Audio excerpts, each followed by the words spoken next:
Olá, seres de luz! Eu me chamo Ellen Cruz e venho aqui para trazer a vocês mais uma leitura do livro Atlântida no Reino das Trevas, volume 2. Antes de iniciarmos nossa leitura, se inscreva se você gostar deste conteúdo e de outros conteúdos que estão disponíveis no canal. Deixe seu like e compartilhe para que este conhecimento chegue a mais pessoas. Gratidão pela sua presença e vamos iniciar a mais um estudo. Capítulo 17. Magos Negros versus Dragões. A esplendorosa Atlântida submergia lentamente em direção ao fundo do mar, como um navio indo a pique. Tentamos nos manter unidos, mas as águas nos arrastavam pelo redemoinho que se formará com a repentina acomodação das placas tectônicas. Por toda a volta, estátuas e colunas do prédio administrativo desciam vagarosamente, rumo às profundezas do oceano. Apenas um impacto, alguma daquelas estruturas, e seria nosso fim. Inclusive, o pesado trono de oricalco passou raspando por meu braço esquerdo.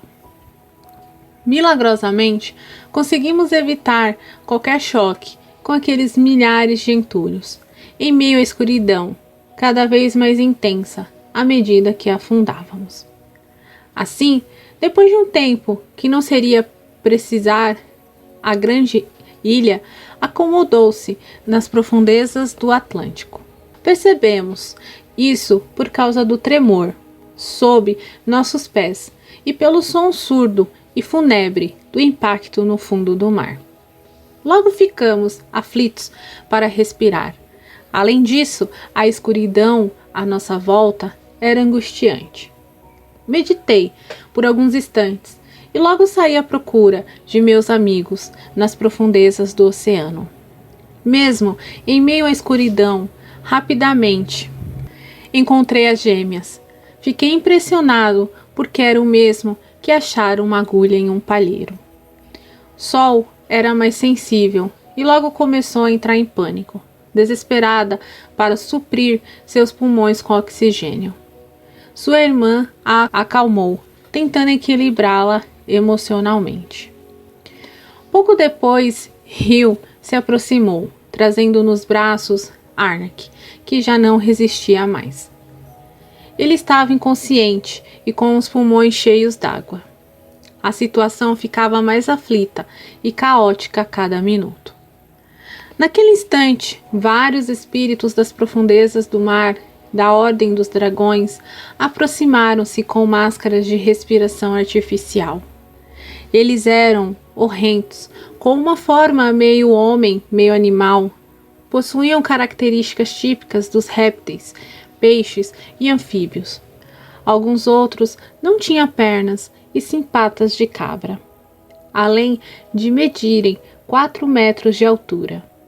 Na cabeça ostentavam chifres semelhantes aos de uma cabra.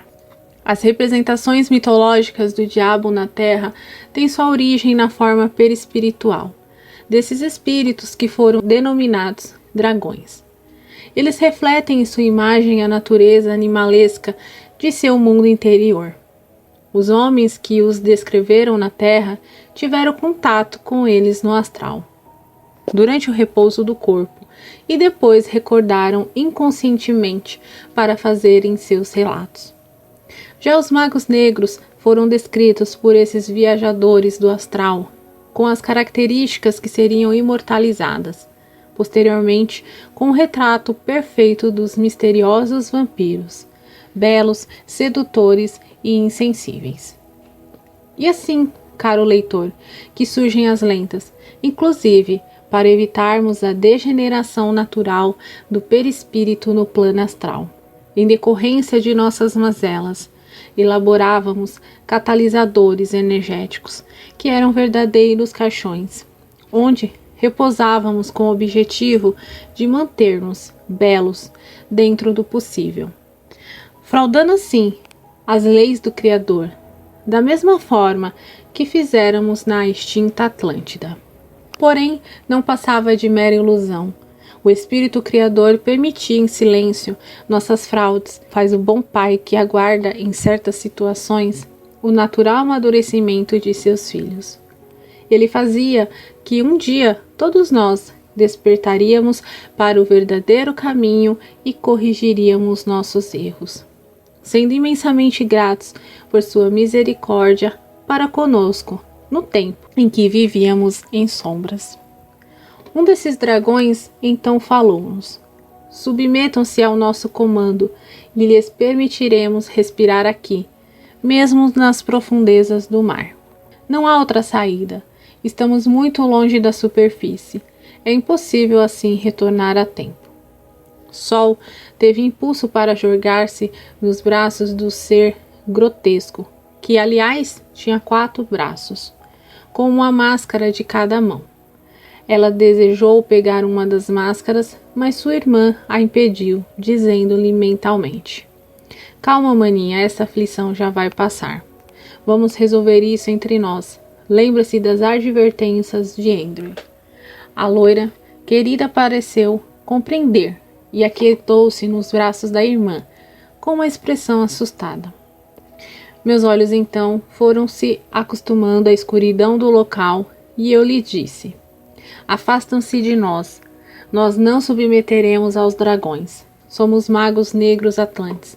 Jamais um ser superior deve se curvar aos seus vassalos. Aquele que parecia ser o chefe riu e sentenciou: como queiram. Se essa é a sua decisão, portanto morram no fundo do mar. Tornem-se alimento para os peixes. Eles se afastaram, porém permaneceram nos espreitando a alguma distância. Eu me apoiei em uma das colunas dos templos de Atlântida, que agora repousavam nas profundezas do mar, tornando-se patrimônio de Netuno, e meditei. Ártemis sempre nos ensinará que o mundo é mental, mas nossa consciência limitada da realidade em que vivemos faz com que não percebamos o todo. O mundo é muito mais amplo do que nossa limitada percepção das coisas nos mostra. Naquele instante, percebi que não poderíamos mais estar vivos. Ninguém suportaria ficar tanto tempo sem respirar.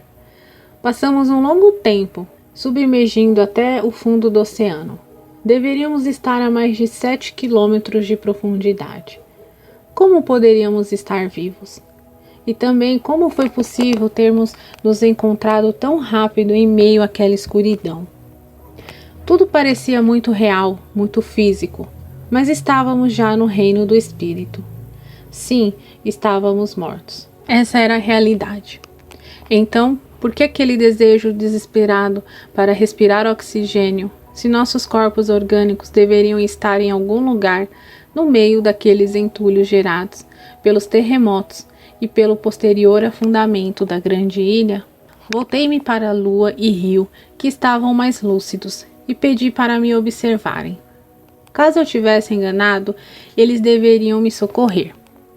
Em seguida, soltei o pouco de ar que ainda tinha nos pulmões, e profundamente concentrado, comecei a respirar dentro da água. A princípio senti uma dor lancinante, queimando minhas vias respiratórias e a caixa torácica. Então, gritei mentalmente para mim mesmo: isso não é real, é uma ilusão. Não precisamos mais de oxigênio para viver. Estamos no reino espiritual. Esse talvez seja um dos maiores condicionamentos inconscientes que podemos ter, pois a respiração é algo essencial à vida, já que faz parte dos processos involuntários de nosso organismo, para preservar nossa existência. Logo, tornasse muito difícil romper o paradigma de crer ser possível viver sem ar, mesmo no plano astral. Eu fixei o olhar no chão arenoso do fundo do mar e prossegui inspirando e expirando água para os meus pulmões. Apesar da aflição natural, passei a sentir uma normalização de meu sistema respiratório, como se eu estivesse respirando oxigênio líquido. Assim que senti seguro, virei-me para a lua e rio para cientificá-los, mas os dois já haviam percebido e estavam fazendo o mesmo. Arnek estava muito fraco, portanto fui ajudá-lo e deixei só aos cuidados da irmã e de Rio. Eu segurei firme o corpo decrépito de Arnek pelos ombros e disse-lhe, telepaticamente, olhando firme em seus profundos olhos azuis, único resquício de sua antiga beleza. Meu irmão, a vida humana acabou. Liberte-se das impressões do mundo dos homens. Utilize seu grande poder mental para dominar o reino das sombras. Silenciei por alguns instantes e depois falei mentalmente de forma pausada, muito confiante, penetrando em todas as áreas de sua mente. Chegou nossa hora de reinar e precisamos de sua inigualável força. Talvez você não tenha se dado conta disso ainda.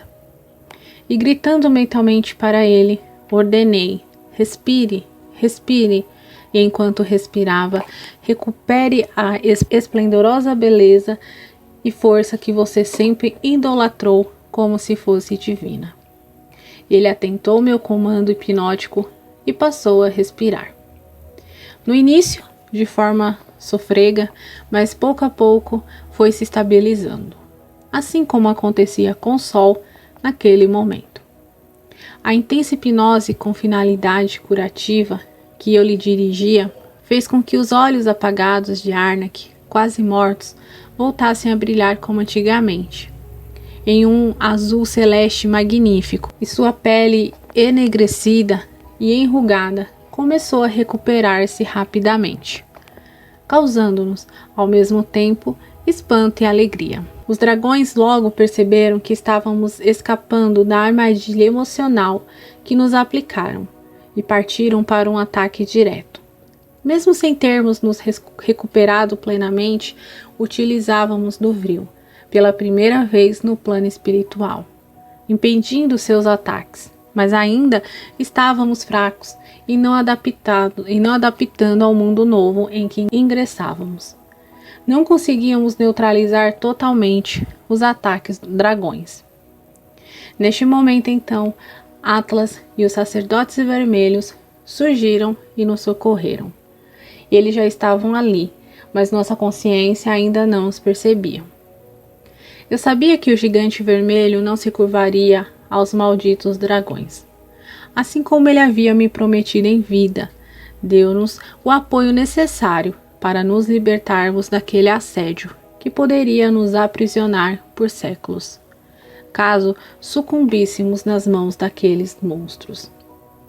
Depois ficamos sabendo pela boca de Atlas que Gadeir e todos os sacerdotes da raça branca haviam sido subjugados pelos dragões, em grande parte em razão do pacto de magia ritualística que haviam feito no altar do sinistro líder da raça branca. Por intermédio das estatuetas colocadas no círculo sobre o altar, eles haviam conectado suas energias às dos dragões, e quando adentraram no plano espiritual, não conseguiram se libertar da terrível prisão energética que estabeleceram em vida. Durante aquele embate improvisado, Atlas nos orientava dizendo: lutem com a mente, sem receio da morte, pois ela já não existe mais. Cansa menos e isso nos dá mais força para concentrarmos na batalha de fato. Agora, só a força da mente importa. Músculos são desnecessários. Enquanto lutávamos com o apoio de Atlas e dos demais vermelhos, Arnek recuperava sua antiga forma anterior ao ataque que sofrerá de Gadeir. Sua alegria era tanta que era possível ouvir suas gargalhadas enlouquecidas atrás da frente de batalha. Pouco depois ele surgiu ao nosso lado, tão ou mais forte que Atlas. Ele estava, inclusive, mais alto que nós, da altura do gigante vermelho, e partiu para cima dos dragões, estraçalhando-lhes com um vril. Parecia um louco selvagem, gritando e movimentando-se como uma fera. Arnek até fez alguns dragões sofrerem a mesma perda de vitalidade e envelhecimento acelerado em seus corpos astrais que ele havia sofrido, e gargalhava como um louco e urrava feito um animal. Em alguns momentos, metamorfoseava-se, adquirindo a forma de uma pantera ou um tigre, em decorrência da natureza ideoplástica do corpo perispiritual liberto da matéria. Nossos inimigos foram praticamente dizimados por suas mãos. A sorte deles foi que outra equipe de dragões foi resgatá-los. Arnak não queria mentir. Desejava escravizá-los e dominá-los. Parecia que estava possuído por uma força incontrolável. Atlas acalmou, dizendo sua voz carregada de autoridade: Acalme-se, você foi brilhar na batalha, mas a luta está apenas começando. Deixe-os ir. Tenho de integrá-los de como as coisas funcionam neste novo mundo. Eu fiz um sinal para Arnak e ele concordou, agitando-se de um lado para outro, com movimentos rápidos. Parecia que explodiria a qualquer instante, por causa das poderosas energias que vibravam dentro de si. Ele apertava os punhos e as veias dos braços ficavam dilatadas e pulsantes, assim como as do pescoço. Em seguida, andava de um lado ao outro, submerso nas águas oceânicas, e urrava como um leão selvagem. Atlas então levou-nos para um local onde estabelecerá seu quartel-general no astral e nos informou sobre os planos dos dragões. Eles eram os espíritos mais poderosos do astral inferior da Terra e aguardavam nossa chegada para subjugar-nos. Estavam preocupados com nosso imenso poder convril e planejaram uma estratégia para nos dominar assim que chegássemos ao mundo espiritual, aproveitando-se do momento em que ainda estaríamos fracos, confusos e vacilantes. O fim da Atlântida causou o retorno de milhares de almas para o plano espiritual. Os dragões estavam sedentos para dominar aquele imenso contingente que fortaleceria ainda mais seus domínios nas trevas, sem contar a mão de obra que obteriam para seus projetos, durante um longo período. Haja vista ao mundo primevo da Terra não ter grandes civilizações que comportassem a reencarnação em massa dos falidos da grande ilha. Seriam necessários muitos séculos até que aquele grande grupo de espíritos tivesse plataformas de reencarnação consolidadas no plano físico. A alta espiritualidade da Terra já trabalhava em projetos para popular o planeta na dimensão primitiva o mais rapidamente possível, com o objetivo de atender essa iminente necessidade causada pela inevitável destruição do continente atlântico. Nos primeiros milênios, a expectativa de vida girava em torno de 30 anos, com o objetivo de permitir encarnações rápidas e assim atender esse grande contingente de almas necessitadas de um corpo físico para resgatar suas dívidas. Essa preocupação foi um constante dos planos superiores durante a antiguidade. Isso pode ser constatado principalmente quando Atlas, na personalidade de Moisés, o grande legislador hebreu, disse ao povo: crescei e multiplicai-vos, demonstrando a necessidade da época de atingir um alto nível populacional, a fim de atender às urgentes reencarnações de espíritos falidos no astral. Hoje em dia, com as estruturas sociais mais civilizadas e os avanços da medicina, já atingimos um patamar populacional satisfatório na Terra, permitindo retornarmos às longas existências de até mais de 100 anos, como ocorreria em Atlântida, diminuindo consequentemente o elevado índice de natalidade. Atlas então explicou que um consórcio de forças dos dragões com Gadeir, por meio do pacto satânico, visava exatamente a isto: dominar os magos atlantes para se aproximarem da multidão de espíritos vitimados na grande catástrofe. E em parte havia dado certo.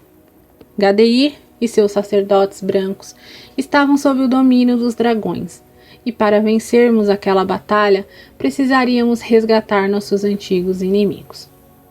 Arnak protestou, gritando nos ouvidos de Atlas e socando as paredes completamente enfurecido.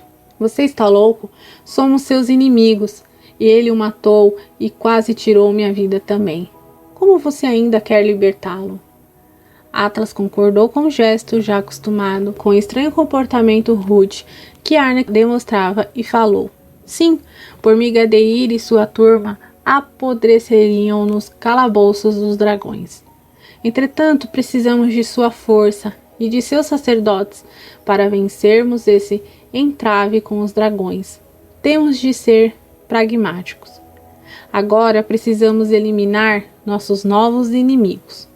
Depois resolveremos as questões do passado. Arnek pareceu concordar, mas falou, olhando para seu corpo musculoso e viril, com os olhos vermelhos flamejantes, mas parecendo um demônio.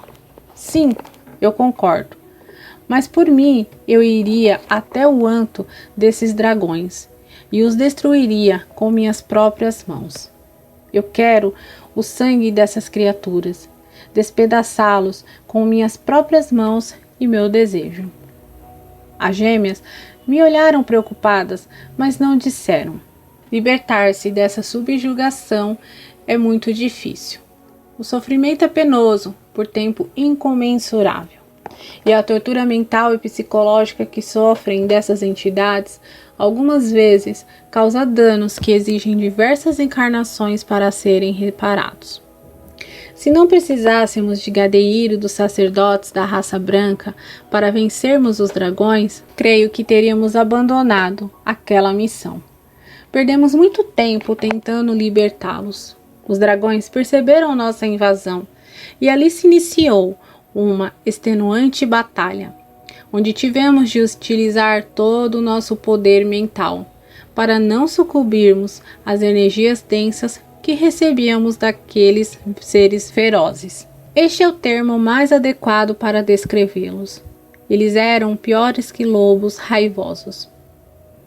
Os dragões são espíritos primitivos que concentram seus processamentos mentais na região do cérebro conhecida como reptiliana. Eis o motivo de serem designados por esse nome. Sua forma perispiritual torna-se animalizada, geralmente em forma de réptil, pois reflete diretamente a região cerebral de suas manifestações mais comuns. Eles não reagem diretamente por meio da emoção ou da razão, e sim por instinto. Parecem zumbis selvagens, seguindo o comando de seus líderes. E o ódio em seus corações é algo realmente assustador. Milênios voltados para o mal provocaram essa metamorfose em seus corpos espirituais. Seria um processo lento e difícil resgatá-los para o caminho da luz. E os magos negros são seres profundamente racionais e elegantes. Prezam pelo diálogo e pela negociação. Eles processam sua interação com o mundo externo por meio das refinadas estruturas do córtex cerebral, a área mais racional e nobre do cérebro. Adoram hipnotizar suas vítimas em meio ao diálogo. São verdadeiros vampiros. Raramente se alteram em uma discussão, pois sabem que por esse meio não obterão uma vitória consistente. Costumam realizar planos de longo prazo, enquanto os dragões geralmente são imediatistas. Já a estrutura límbica, responsável pelas emoções, era utilizada por ambas as facções.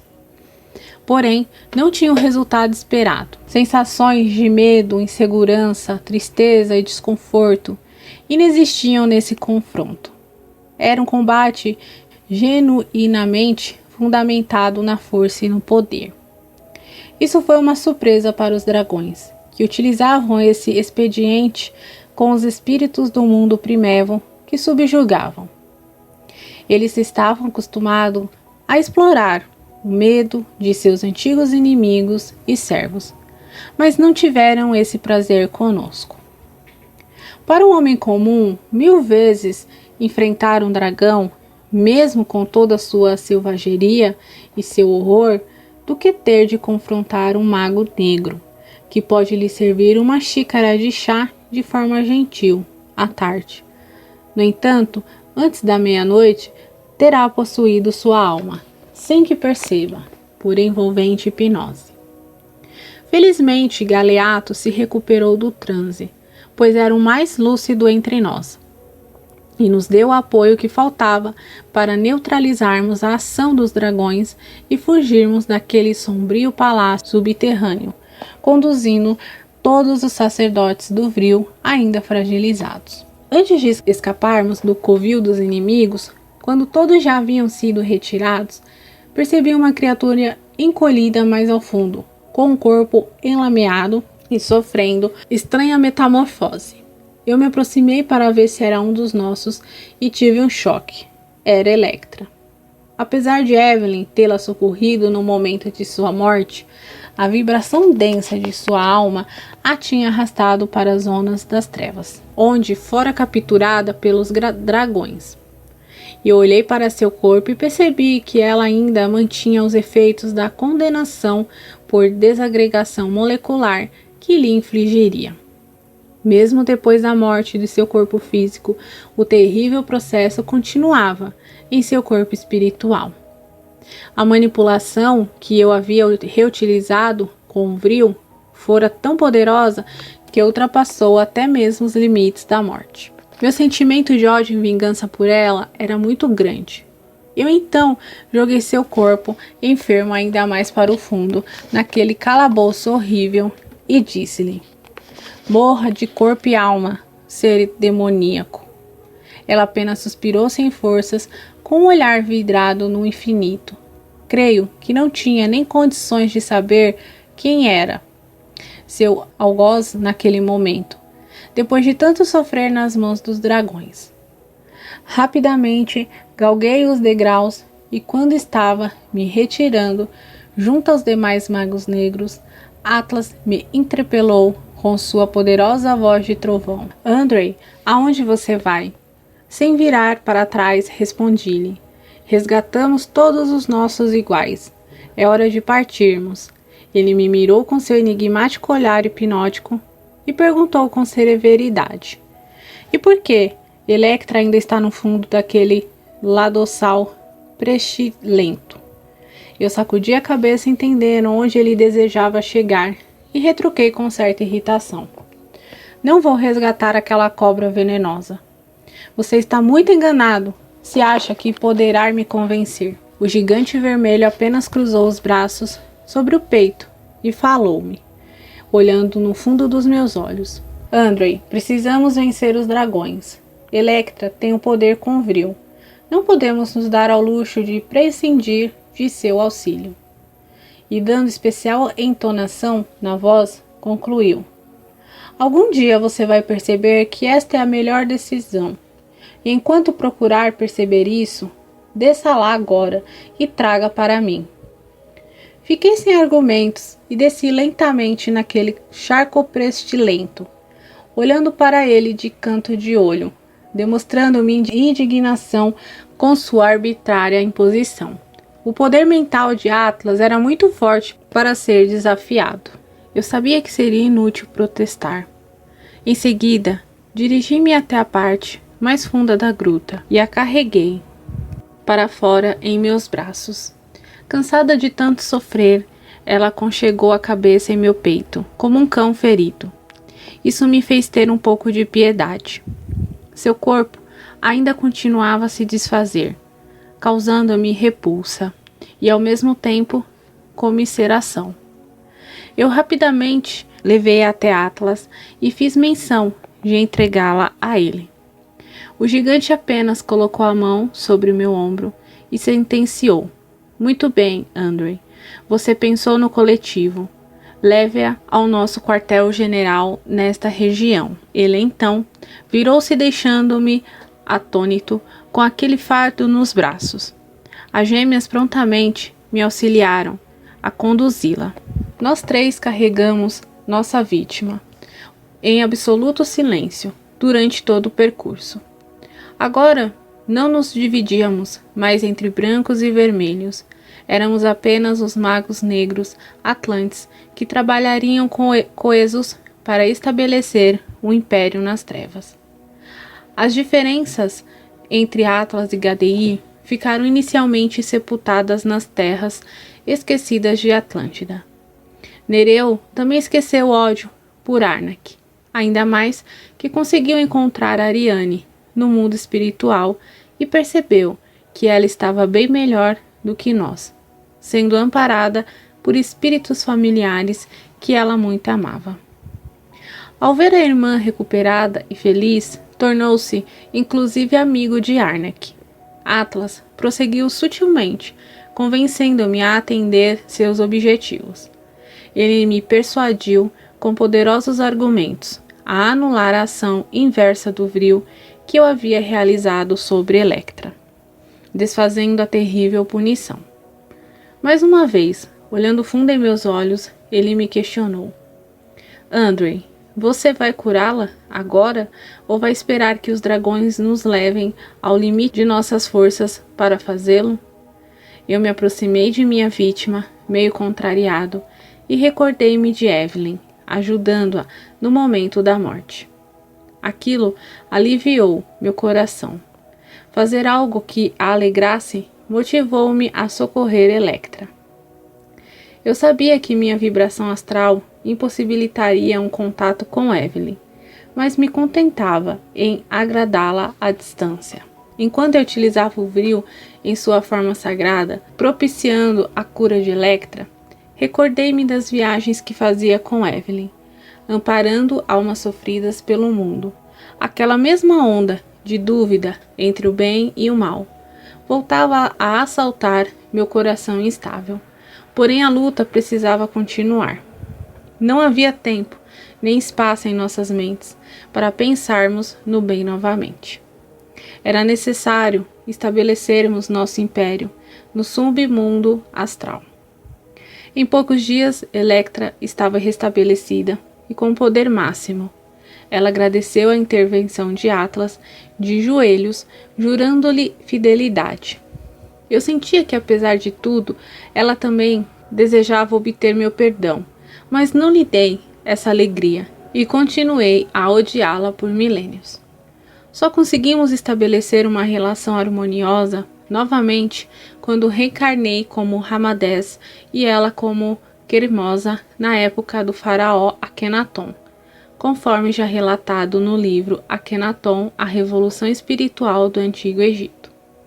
Mesmo assim, como o leitor já sabe pela leitura daquele relato, só conseguimos nos libertar definitivamente do ódio recíproco 100 anos depois, durante a libertação do povo judeu da escravidão no Egito, realizada por Moisés, que era o próprio Atlas.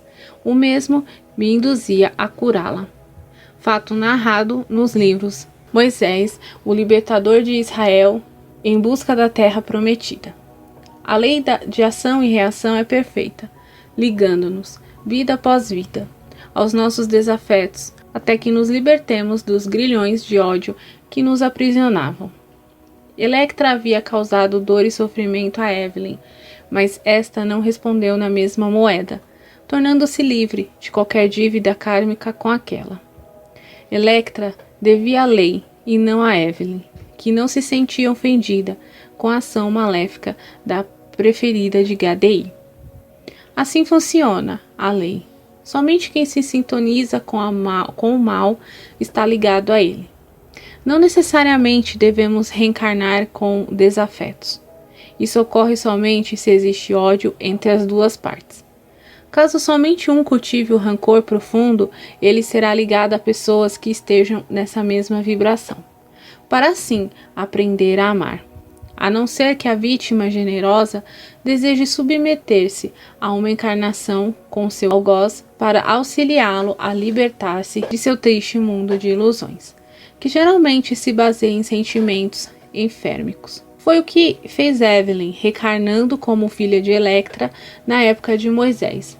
O generoso amor filial de Ruth por Rebeca libertou Electra de, outrora, finalmente, do caminho do ódio. Dessa forma, prosseguimos em nossa luta, dia após dia. Nosso poder com o quinto elemento tornava-se mais forte na atmosfera densa do astral inferior. levando os dragões a ascenderem espaço. A força deles era fundamentada no medo. Na verdade, nem tinham tanto poder assim. Eles apenas conseguiam intimidar suas vítimas por causa do tamanho e das formas horrendas de seus corpos espirituais. Os espíritos que chegavam do plano físico no mundo primevo eram ainda mais incipientes e fáceis de manipular. Por isso os dragões haviam dominado todo o planeta. Mas nós não tínhamos medo de nada, nem de ninguém. Éramos capelinos exilados de nosso mundo. Já estávamos acostumados à rebeldia e ao desterro. De qualquer forma, seria apenas uma questão de tempo para utilizarmos nossa avançada inteligência e perspicácia para dominar o astral inferior da Terra. Se os capelinos bons estavam promovendo o progresso no mundo físico, nada mais natural que nós dominássemos o próprio inferno. Na verdade, isso foi muito bom para os planos do Criador na Terra. Enquanto os espíritos iluminados regiam e replanejavam o céu para o novo ciclo de evolução que se iniciava, nós organizávamos o inferno. Nossa chegada ao astral inferior foi responsável por uma administração mais sóbria e equilibrada de tal região, permitindo avanços nos processos de despertar das almas renitentes no mal, que se encontravam nas camadas mais primitivas do nosso mundo. Por incrível que possa parecer, disciplinamos a ação dos carrascos sobre a turba desregrada. Antigamente, o objetivo era fazer sofrer gratuitamente, sem uma finalidade educativa. Com nossa chegada, mesmo de forma arrogante e autoritária, estabeleceu-se um processo que visava provocar reflexões nas almas falidas, fazendo-as ver quais eram seus defeitos e valores, para que assim pudessem se tornar pessoas melhores em existências futuras. Com essa nova atitude, os magos negros atlantes passaram a ser respeitados pelas altas esferas espirituais. Os mestres da luz sabiamente aceitavam nossas decisões, mesmo quando não concordavam com nossas técnicas, que eram algumas vezes imorais e excessivamente violentas. Atlas foi o principal administrador dessa nova dinâmica. Realmente, ele se mostrou muito competente, tanto na luz como nas trevas, uma vez que instituiu importantes melhorias nessas regiões sombrias, antes de iniciar sua caminhada rumo à luz, onde também executou trabalhos notáveis, principalmente na personalidade de Moisés. Ele evoluiu, ou seja, adquiriu aprendizado positivo com notável habilidade.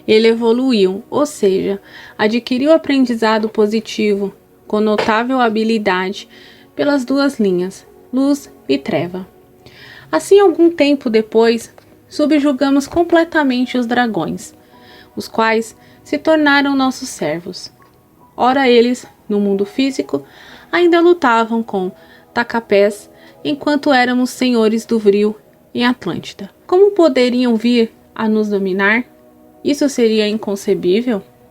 Inclusive, amarrei o pescoço daquele ser desprezível que fizera o pacto sinistro com Gadeir e o prendi, como um cão sarnento ao pé de meu trono, conforme havia prometido.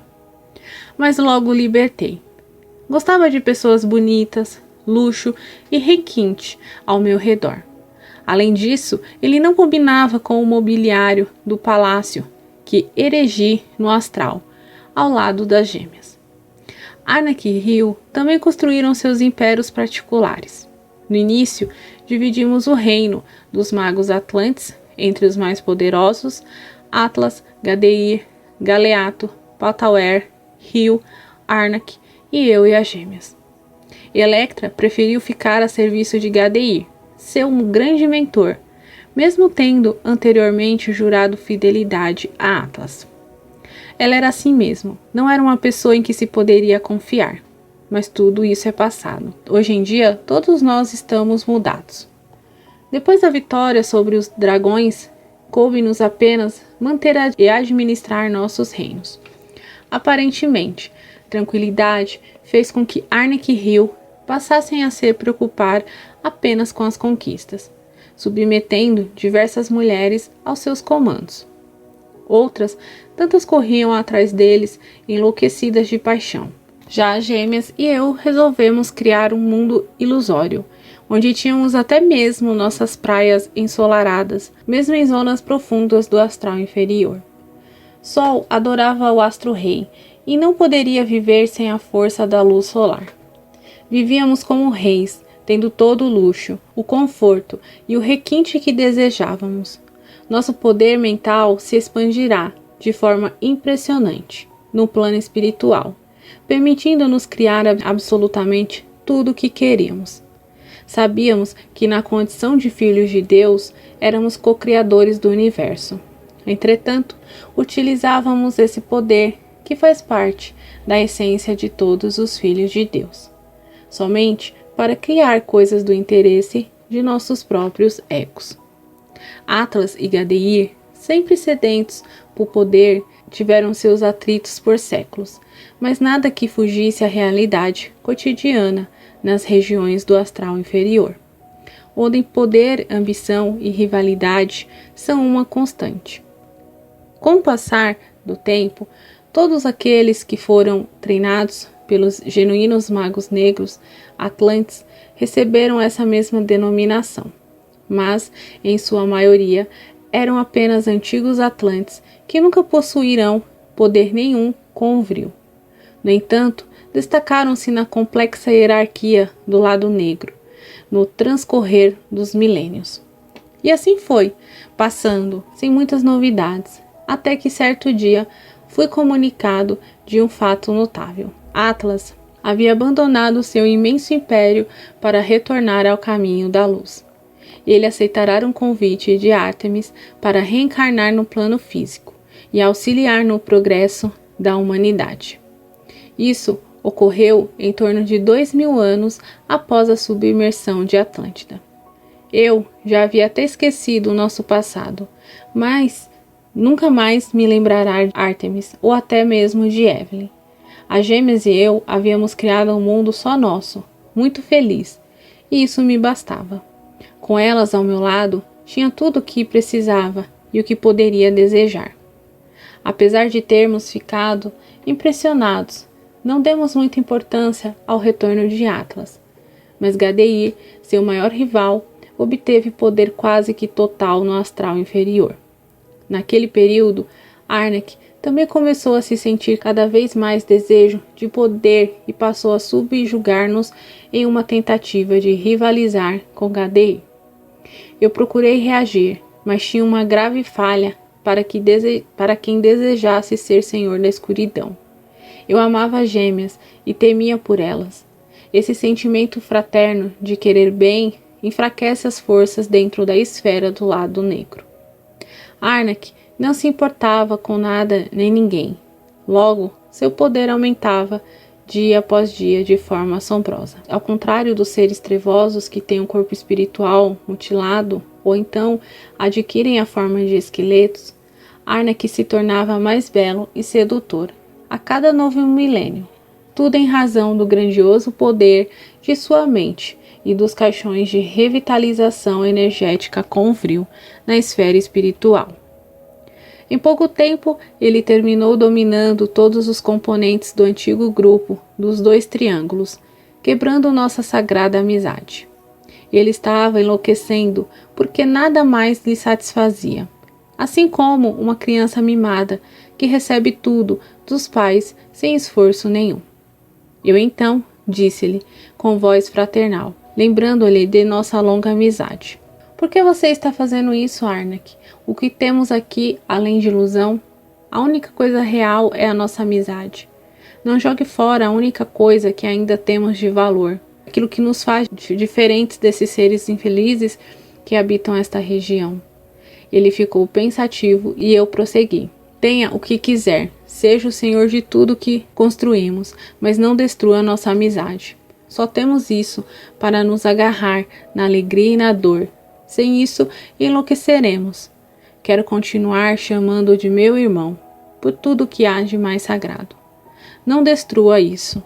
Não me importo de que você seja o maior entre todos nós, mas por favor, respeite nossa amizade.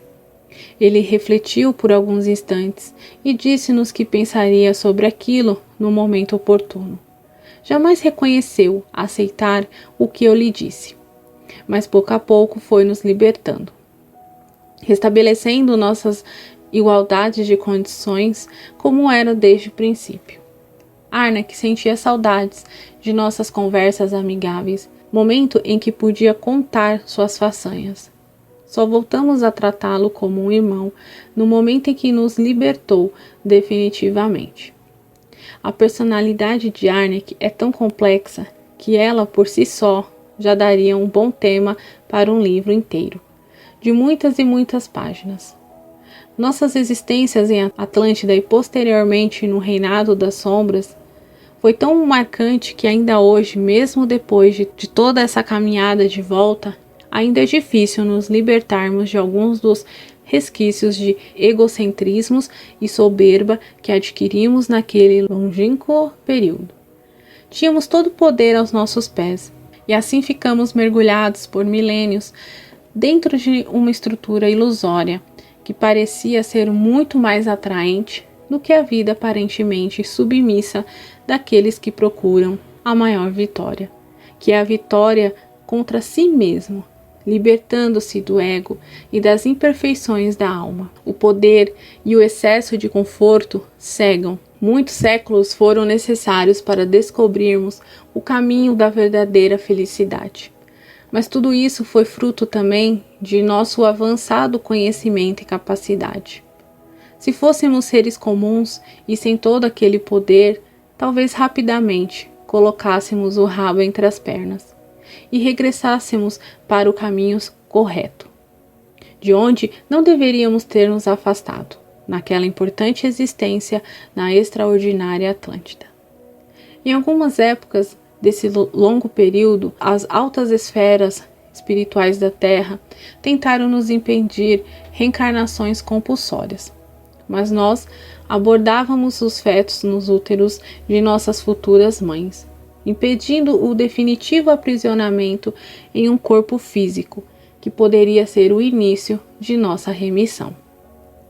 Arnak, então, ria abertamente dos mentores espirituais que planejavam o intento e diziam-lhes: nunca vocês conseguirão me fazer nascer no corpo de um macaco. Eu sou filho de uma raça superior, os poderosos Atlantes. Não nascerei na dimensão primeva da Terra, jamais. E assim prosseguimos em nossos mundos ilusórios, perdendo a completa noção da passagem do tempo. Mas não vivíamos absolutamente distanciados da luz, pois tínhamos consciência de que, na verdade, Deus, o Espírito Criador, é quem rege ambos os reinos, tanto da luz como das trevas. Por fim, tornamo-nos definitivamente os senhores do karma, nas regiões densas do astral da Terra, assumindo em parte as atividades que eram exercidas anteriormente por Atlas. Seguidamente, espíritos instrutores dos planos superiores reuniam-se conosco para estabelecerem os projetos que visavam a impulsionar as almas renitentes do mal que estavam sob nosso poder. Conforme já relatamos, éramos os responsáveis por estimulá-los a evoluir por meio de nosso severo chicote. Algumas almas mais densas, enrijecidas no ódio e na animalidade, necessitam das forças das sombras para serem estimuladas à busca da luz.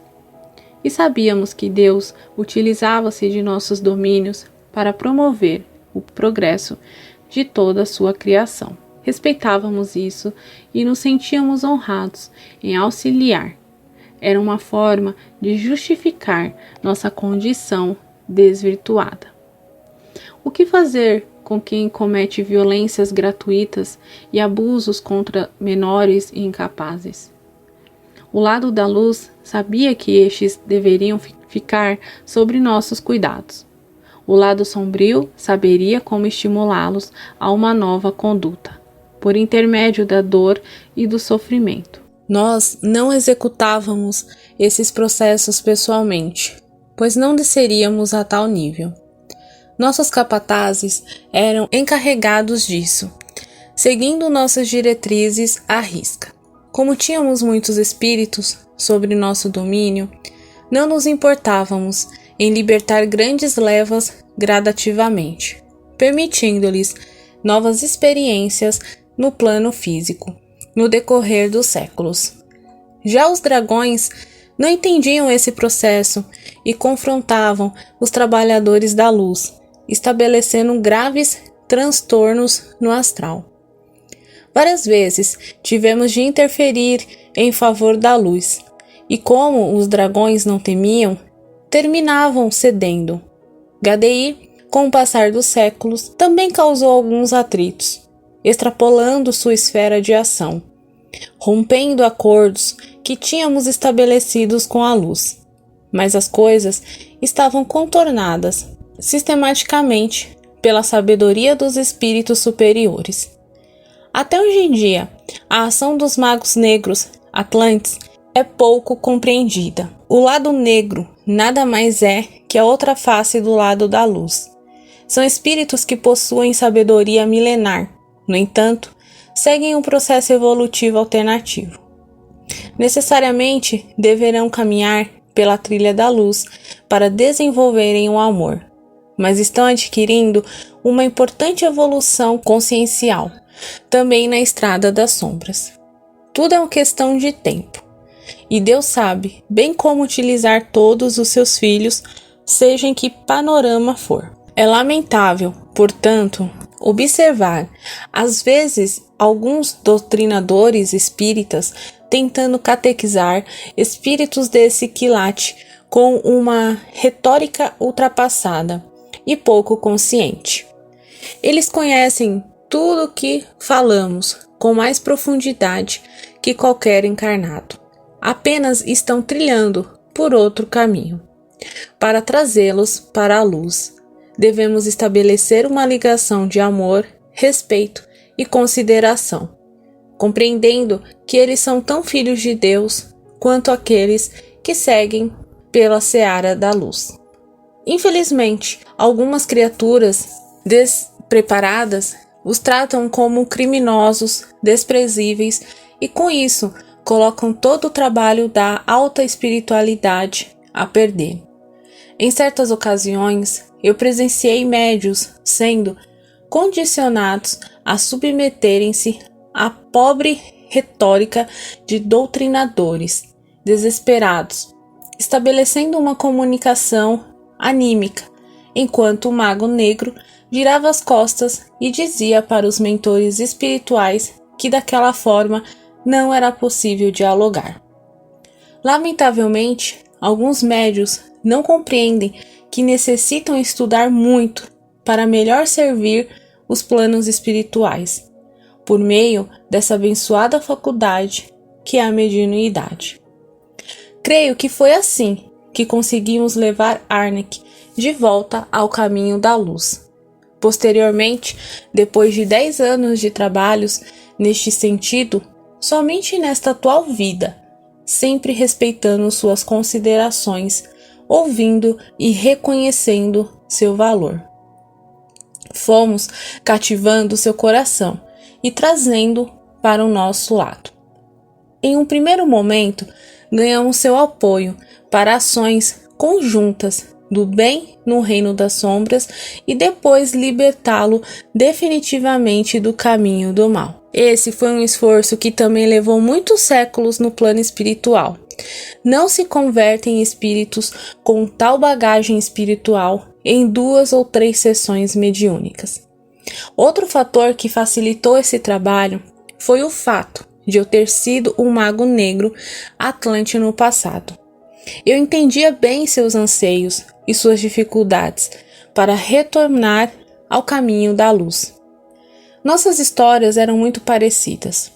Graças a Deus, os resultados que obtivemos na seara do bem terminaram despertando a curiosidade do querido amigo Arnek, estimulando ao seu definitivo retorno, ainda antes do fim da transição planetária para a nova era. Ainda havia tempo de uma única derradeira chance para ele na Terra antes da consumação do grande exílio. Foi assim que 7.000 anos depois do apocalipse Atlante, Ártemis e Atlas compareceram ao nosso palácio. As gêmeas e eu estávamos nos banhando nas piscinas aquecidas no amplo salão, tomando uma saborosa garrafa de guaianás. Eu percebi que Atlas se colocava humildemente ao lado da nobre Ártemis, como se fosse apenas um servidor de minha antiga mãe de criação. Isso me impressionou muito. Ela então disse-nos com delicadeza, mas com plena autoridade: Atlas e eu estamos aqui para convidá-los a participarem de um grande empreendimento. Durante esses últimos 7.000 anos, desde o desaparecimento de Atlântida, o mundo primitivo da Terra amadureceu e tornou-se apto para suas primeiras experiências na busca de uma consciência superior. A alta espiritualidade deseja que a mensagem crística levada a todas as culturas, para estabelecer-se na Terra a premissa que todos os povos deverão seguir no futuro, rumo à aquisição da consciência espiritual superior. Essa premissa é: ama o teu próximo como a ti mesmo, e não faça aos outros aquilo que não gostaria que te fizessem. A mesma mensagem que o nobre Antúlio trouxe à nossa terra, a esquecida Atlântida, faz alguns milênios. Portanto, Atlas e eu, associados a almas que lhe foram queridas no passado, retornaremos à matéria para participar deste grande momento da história da humanidade. Eu então interrompi-a de forma brusca e indelicada e disse-lhe com certa frieza, porém com um tom de voz vacilante: sim, torço pelo sucesso de seus empreendimentos, mas o que vocês desejam de nós? Ártemis, se você precisar da ação de nosso império de alguma forma, será um prazer. Você sabe que sempre fui muito grato por tudo que me ensinou. Os olhos dela ficaram úmidos por causa da forte e inesperada emoção. Nossa ligação era muito grande, na verdade, sempre fora. Uma vez que era um amor recíproco entre mãe e filho que se tornou no futuro o amor entre um pai e um filho. Aquela reação ríspida a desconcertou.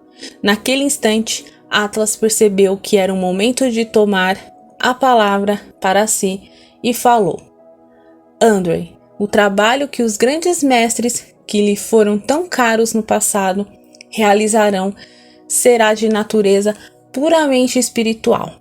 Mas para isso ter sustentabilidade, nós necessitaremos estabelecer um reinado coeso no país em que viveremos. As terras do Vale do Nilo estão em guerra faz séculos. Precisamos unificar o Alto e o Baixo Egito para estabelecer a paz e permitir que, a partir do progresso obtido em um reino estável, seus habitantes possam transcender em busca de experiências maiores como a espiritual. O homem só encontra tempo para se espiritualizar quando consegue atender necessidades básicas, como alimentação, saúde e segurança.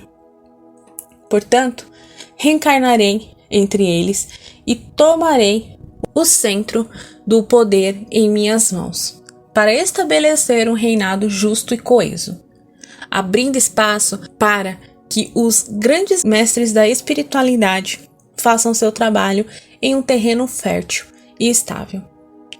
Atlas suspirou por alguns instantes e concluiu: Caro Andrei, nossa visita aqui tem a finalidade de convidar você e as gêmeas para participarem deste grande projeto, retornando ao mundo físico em uma nova existência.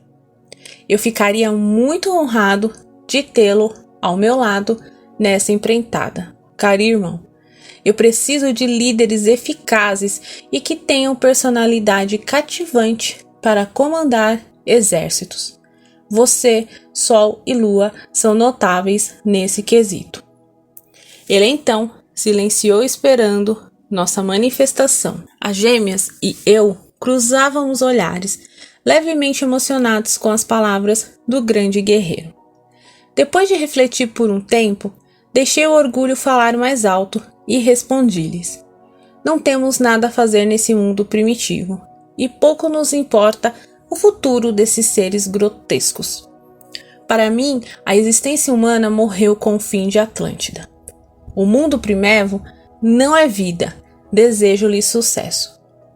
Ártemis me olhou com compaixão e falou abertamente: meu filho, já está na hora de seu retorno. Não protele mais a caminhada de volta aos braços do Espírito Criador. Você, Sol e Lua já trabalharam pela vontade maior, por meio da face da sombra, por longo tempo. Foram dignos dentro dessa caminhada e por esse motivo estão sendo convidados para realizar essa experiência agora, pelo verdadeiro caminho que é o da luz, do bem e do amor. Atlas já percebeu isso faz um bom tempo e veja o quanto ele cresceu interiormente, desde que abandonou o mundo em que ainda vocês insistem em viver. Eu fiz um sinal negativo, desconfortável, com aquela conversa e pedi para que fossem embora. Ártemis perguntou então: qual seria a decisão das gêmeas? As duas me abraçaram e disseram a uma só voz: estaremos sempre com Andrei. A grande mestra abaixou a cabeça e concluiu: que assim seja. Deus nos dá o direito do livre-arbítrio. Nossos destinos estão tão somente em nossas mãos caso mudem de ideia. Bastam que dirijam o pensamento àqueles que os amam desde que chegaram a esse planeta, há tanto tempo atrás, e estaremos juntos a vocês. Nós agradecemos comovidos enquanto ela e o gigante guerreiro saíram lentamente de nosso palácio. Nossos soldados apenas o acompanhavam com o olhar assustado. Eles nunca estiveram tão próximos de espírito de tal quilate espiritual em todos aqueles séculos servindo-nos. As gêmeas e eu ficamos em silêncio, pensativos, durante todo aquele dia. Fundamentalmente, o que mais me tocou foi a reação de Ártemis, chegando às lágrimas por nos ver-nos. As palavras foram secundárias, elas trabalharam apenas superficialmente no campo consciente de nossas mentes. Já os sentimentos da nobre mentora mergulharam profundamente na misteriosa área do inconsciente de nossas almas, provocando-nos libertadora reflexão. Conversávamos depois com Arnak e Rio sobre tudo aquilo. O sedutor amigo foi taxativo. Isso é uma loucura. Nosso mundo é aqui. Jamais encarnarei no plano material. Tira essa ideia louca da cabeça, Andrei. Eu então insisti. Pense, Arnak, nossa vida não nos traz novidades faz séculos. Há quanto tempo estamos nessa mesma situação? Nem mesmo guerras são necessárias para manter nosso império. Gadeir e seus asseclas estão mais preocupados em manter seus minions no astral e influenciar negativamente os povos do mundo físico. Como não temos dado trabalho a ele, praticamente nos desconsidera sem intervir em nossos domínios. Os amigos desconversaram entediados com as minhas reflexões e Arnak, naquela mesma noite, preparou uma festa grandiosa em seu palácio, para tentar desviar minha atenção da visita luminosa que tínhamos recebido. As gêmeas e eu ficamos silenciosos, entediados com tudo aquilo. Nossos corações não sentiam mais prazer naquele mundo de ilusões. Pouco a pouco, o Maia foi se desfazendo. Tudo aquilo que nos alegrava por milênios parecia então tão vazio e fútil. Passamos a sentir saudades de Ártemis, Cristo e dos demais mestres, que viviam segundo uma filosofia de vida superior. Nossa consciência começava a se abrir para algo maior. E quando isso acontece, não existe mais volta. Isso se chama evolução. A ampliação da consciência liberta e a submissão a modelos religiosos não é o que agiliza, mas sim perceber algo maior, muito além de ritos e crenças. Evolução é sentir basicamente a energia de Deus pulsando dentro de si e compreendê-la externando a seus semelhantes. Perceba, caro leitor, que os grandes mestres da humanidade estavam acima das religiões, utilizando estas somente como instrumentos para fluir em seu amor e sua sabedoria. Portanto, não se prenda aos meios, e sim busque os fins. Não se atrele demasiadamente às doutrinas religiosas, como se elas fossem o todo.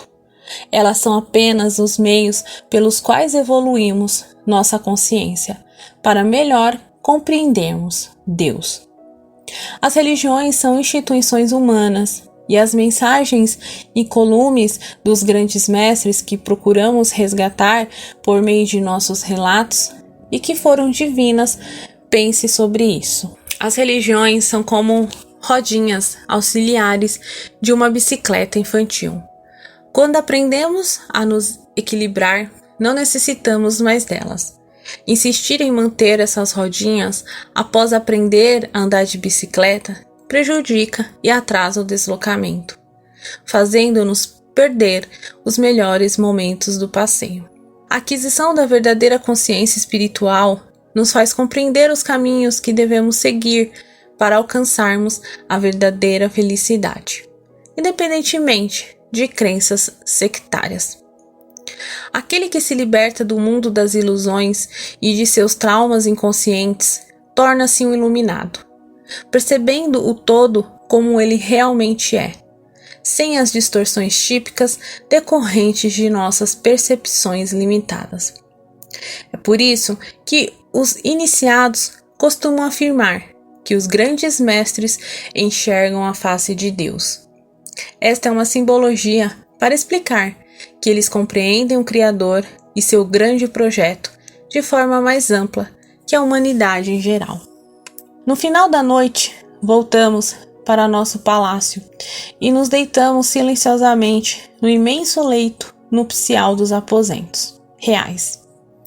Ficamos observando, indiferentes, toda a magnífica riqueza que nos cercava. Não conseguíamos pregar os olhos, até que finalmente nossas consciências mergulharam em todo o reflexo e nosso castelo se desfez. Em poucos segundos, todo o nosso império desapareceu e nos vimos nus, com os nossos belos corpos feridos e sujos, em meio a um lamaçal sem fim. A realidade se apresentava de forma nua e crua. O mundo é definitivamente mental. Sol se viu em meio a uma escuridão terrível que cegou seus olhos, enquanto Lua sentia-se sendo queimada por uma luz de intensa atividade. Nossas consciências começavam a entrar em um processo perigoso de autopunição, no qual havíamos fugido por milênios. As zonas de sofrimento nas trevas nada mais são do que construções mentais inerentes a cada um de nós.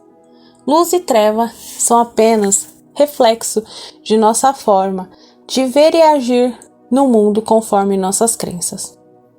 Ninguém precisa padecer séculos em zonas purgatórias somente porque praticou o mal. A simples disposição para o aprendizado é a correção dos equívocos de forma sincera e verdadeira. Já abre amplos caminhos para o retorno da alma ao caminho da luz. Deus não deseja impor sofrimentos aos seus filhos. Nós é que nos autopunimos por causa dos arcaicos modelos religiosos a que fomos submetidos por séculos. Não há necessidade de alimentar culpas, mas sim de construir um caminho voltado verdadeiramente para a luz, independentemente das regras ou dos rituais impostos pelas religiões, que são modelos ultrapassados de espiritualização. Assim, entregamos-nos a um enfermiço processo de autopunição. Isso permitiu que entidades muito inferiores a nós pudessem nos atormentar. Vozes infernais passaram a nos acusar e perseguir.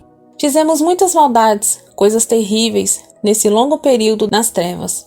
Mas o objetivo desta obra não é angustiar ou deprimir os leitores com narrativas que são exemplos do que não devemos fazer.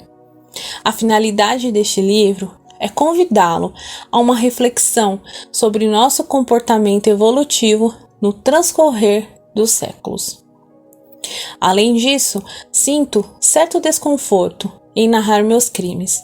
É como se eu estivesse arrancando, sem piedade, feridas que ainda não estão plenamente cicatrizadas.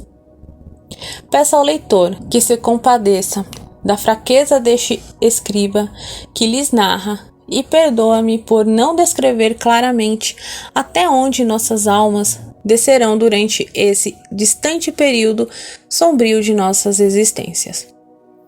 120 séculos se passaram desde o afundamento da grande ilha. É um longo período para o homem, contudo, não passa de um breve suspiro dentro da eternidade. Fico também um pouco curioso em saber como os leitores julgarão minhas ações e os meus comportamentos descritos neste relato, os quais ocorreram há tanto tempo. Entretanto, sei que fui sincero e verdadeiro. Tive coragem de expor minhas mazelas e fraquezas por amor ao ideal que abracei, que é o projeto de esclarecimento espiritual que a alta espiritualidade me delegou, o universalismo cósmico, que poderia jogar a primeira pedra, atestando não ter passado por momentos semelhantes em sua evolução. Muitos espíritos da atualidade que nos alegram com palavras de amor e de esperança foram os mesmos que jogaram pedras na cruz do Cristo ou praticaram gestos dessa natureza em um passado remoto. Ademais, a intenção desse relato é trazer aos leitores subsídios filosóficos e morais que os auxiliem no aperfeiçoamento de suas personalidades, com o objetivo de tornarem-se pessoas melhores. Decididamente, não me importo se irão crer nesses fatos, se simplesmente os terão como ficção. Mesmo porque a verdade absoluta de Deus é bem mais ampla que essa que interpretamos com nossos limitados sentidos físicos. Que cada um creia naquilo que lhe faz feliz. Porém, caro leitor, por favor, jamais abdique da reflexão sobre suas próprias crenças. Isso é que separa os seres que evoluem daqueles que permanecem por séculos estacionados, vendo o tempo passar sem nada acrescentarem às suas almas. Arnick e Hill foram prontamente nos socorrer, sem entender o que estava acontecendo. Logo perceberam que não éramos mais os mesmos. O terrível galanteador da extinta Atlântida observou-nos com desprezo e falou a Hill: "Vamos embora, amigo, pois eles fracassaram. Entregaram suas consciências às reflexões da luz. Isso é um mal de que jamais devemos sofrer." Logo depois, eles foram embora, abandonando-nos nas mãos dos seres perversos. Eu abracei as gêmeas e disse-lhes: "Isolem a mente da ação das trevas e vamos orar, pedindo o amparo do Espírito Criador." Pouco tempo depois, Artemis surgiu acompanhada de Evelyn Christie, trajando vestes reluzentes que afugentaram os seres sombrios. As gêmeas e eu choramos como crianças perdidas que foram encontradas. Logo em seguida, desmaiamos pelo esgotamento emocional. Artemis carregou meu corpo desfalecido no colo, enquanto Evelyn conduziu o sol e Christie amparou Lua. Uma nova caminhada estava por começar em nossas vidas. Em breve, estaríamos sendo preparados para a nossa primeira existência no mundo primevo na Terra.